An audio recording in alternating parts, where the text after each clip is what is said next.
Assalamualaikum, Yusuf Shukri for TVS Nightline. Our first update. Malaysia's forestry leaders are gathering in Kuching as the 21st Malaysian Forestry Conference marks 6 decades of collaboration, with forests taking centre stage as a catalyst for the nation's green economy. Premier of Sarawak, Datuk Patinggi Tan Sri Abang Johari Tunopeng, describes forests as a key driver of Sarawak's green economy as he officiates the 21st Malaysian Forestry Conference tonight. Cheryl Shaminato has more.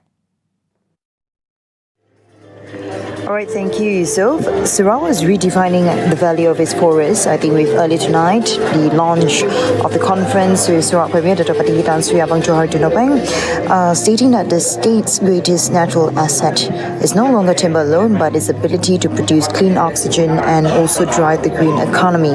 I think when he was speaking in his speech in the 21st Malaysian Forestry Conference here, the Premier said that Europe is grappling with extreme heat waves, but Sarawak is also firm on its stance to balancing economic growth with environmental conservation.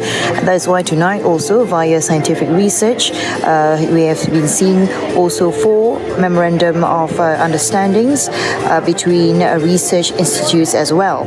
Now this will be the declaration also that he also announced Bukit Lima as Malaysia's largest protected peat swamp forest, which was also being described recently with more than 301 hectares, and this is how Sarawak is protecting vital carbon sinks while supporting the nation's net zero ambitions. At the same time, he also describes that protecting forests today is about safeguarding clean oxygen and creating new revenue via carbon markets and investing in clean energy, as we also well know, hydrogen and sustainable aviation fuel.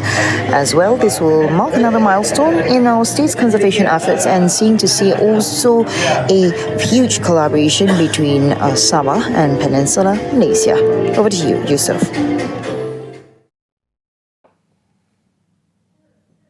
Thank you, Cheryl. Now, Amanah Saham Sarawak ASSAR announces a dividend payout of 6.5 cent per unit for the 2026 financial year, a slight increase from the 6.0 cent per unit announced for the year 2025 and 2024 financial years.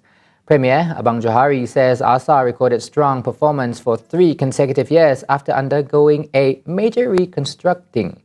The announcement represents the highest dividend rate in Malaysia currently. Apa yang lebih membanggakan untuk milestone dia ini ialah di samping mampu menghadirkan kadar dividen yang lebih tinggi, ASSAR turut berjaya mempertingkatkan pengumpulan reserve, cumulative reserve, dengan kenaikan sebanyak 71.3%, iaitu daripada 11.99 juta ringgit pada penghujung tahun kewangan 2025 kepada 20.54 juta ringgit.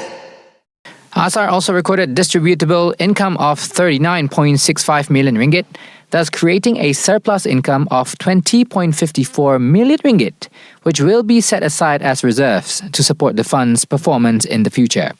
Speaking on ASSAR's future, the Premier urged ASSAR to study the feasibility of expanding its service to non-Bumiputras, enabling them to be part of the state's trust fund. He compared it to Amanah Saham Berhad ASB, a national trust fund that allows both Bumiputra and non-Bumiputra to open investment accounts, with key differences between the two funds. Maybe we have to expand the portfolio with certainty in return. Kalau ASB ada ASB 1, ada ASB 2, mungkin kita boleh buatkan ASSAR 1, ASSAR 2. Jadi dia dapat beri peluang kepada non-Bumiputra to participate in this trust fund. Dengan adanya kawasan ekonomi ini dan juga keadaan yang begitu positif, your fifth instrument can be expanded, and the way to save your fund, because we got our Sarawak Pay. Because if you have a selling of, say, one day 50 ringgit, why not 10 ringgit? You just invest in ASSAR, TVS Sarawak. On a separate note, as Gabungan Parti Sarawak GPS chairman, he refused to provide a specific date for the next Sarawak state election. Instead, he said it is critical that the current period is used to further empower the people's economy and welfare. Saya sedar mikir filang kaya lo. Saya mikir gini nak bagi duit banyak kan sudah.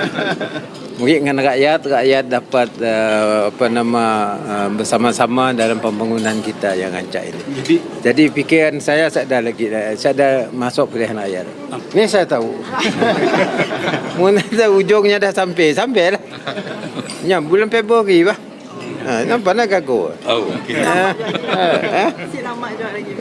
Nyalah bulan 2 lah. Tunggu bulan 2 menyadar dah lah yang menyadar sih.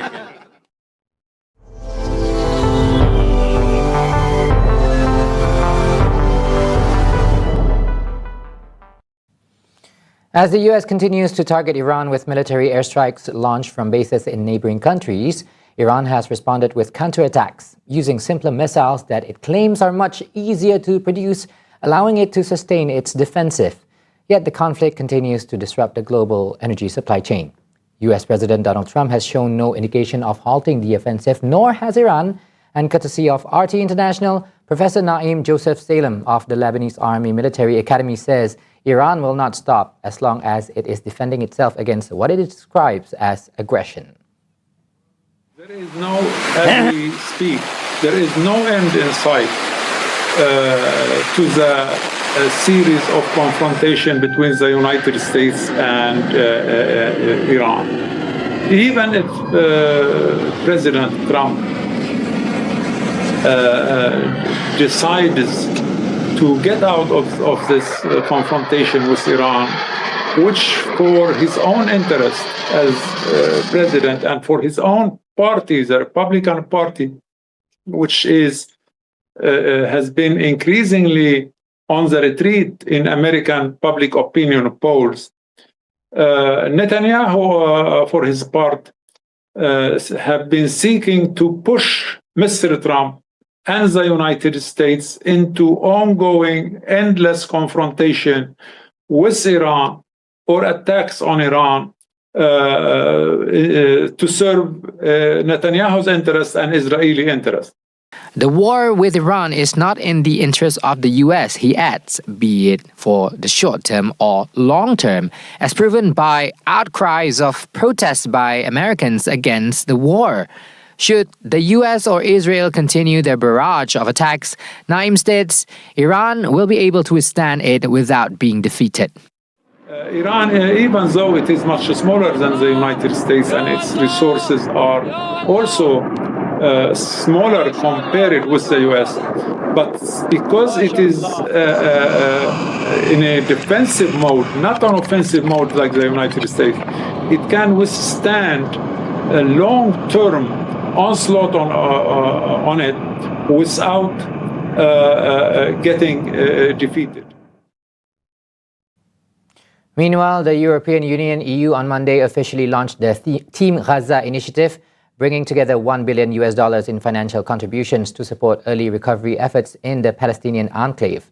The initiative was announced ahead of the second ministerial meeting of the Palestine Donor Group, hosted by the European Commission in Brussels and co-chaired by EU Commissioner for the Mediterranean Dubravka Shvetsu and Palestinian Authority Prime Minister Mohammad Mustafa. The meeting brought together representatives from 65 delegations, including EU members, partner countries, international organizations and financial institutions, to coordinate support for Gaza's early recovery and discuss progress on the Palestinian Authority's reform agenda.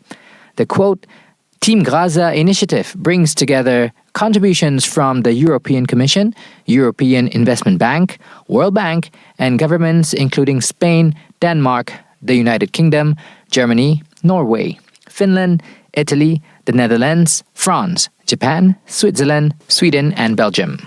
Australia and Canada have also expressed interest in joining the initiative, according to the European Commission.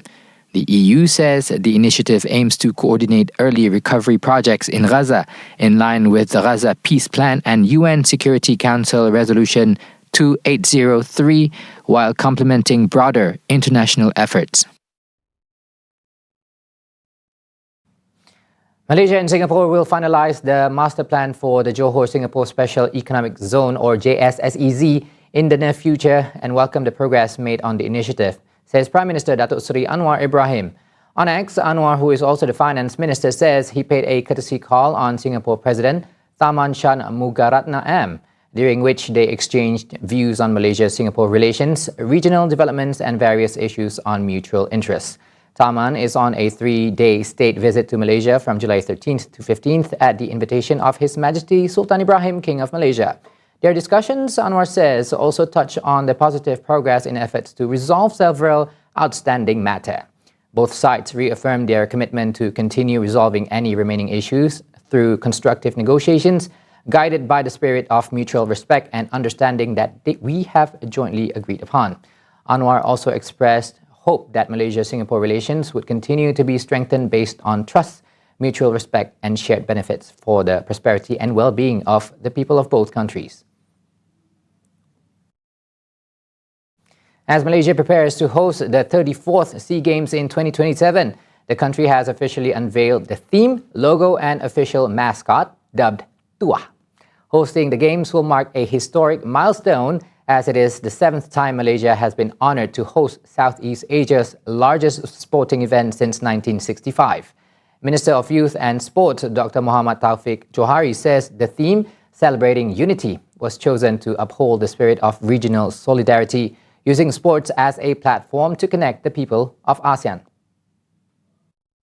Jadikan Malaysia ini sebagai satu platform jambatan perpaduan antara semua negara-negara di dalam ASEAN ini dan kita ingin menghantar satu mesej yang begitu jelas iaitu mesej perpaduan kepada dunia secara keseluruhannya. Ya, walaupun kita lihat dalam keadaan krisis global, ketidaktentuan, perpecahan yang berlaku dalam dunia, tetapi tamasya SEA Games 2027 ini menjadi satu platform perpaduan antara kita semua.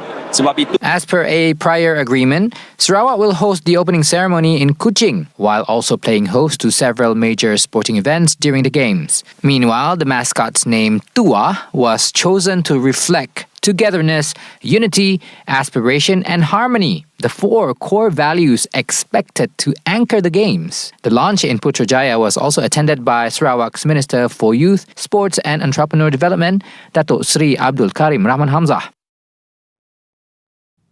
Malaysia calls on veto-wielding members of the United Nations Security Council UNSC not to use their veto power in cases involving violations of international law, including war crimes, serious crimes and genocide. Deputy Foreign Minister Datuk Lukanisman Awang Sauni says the proposal forms part of Malaysia's recommendations to accelerate the UNSC's reform until the veto power is abolished. Show kedua adalah untuk penggunaan bersyarat conditional dengan izin selagi mana belum dimasukkan, kuasa veto tidak boleh dilaksanakan dalam kes pencabulan undang-undang antarabangsa yang melibatkan jenayah perang, jenayah berat dan juga genosid terhadap kemanusiaan. He was responding to a supplementary question from Pekan MP Datuk Seri Sheikh Muhammad Puzi Sheikh Ali on Malaysia's readiness to take a stronger lead in pushing for the UNSC's reform. Lukanisman says Malaysia maintains that the veto power is unfair and should be abolished as the current structure of the council is no longer democratic and has become outdated. He says Malaysia also continues to work with countries that support the United Nations reform agenda while urging negotiations on the use of the veto to be conducted in a more transparent and accountable manner. Yusuf Shukri for TVS Nightline. Thank you for watching. Good night and Assalamualaikum.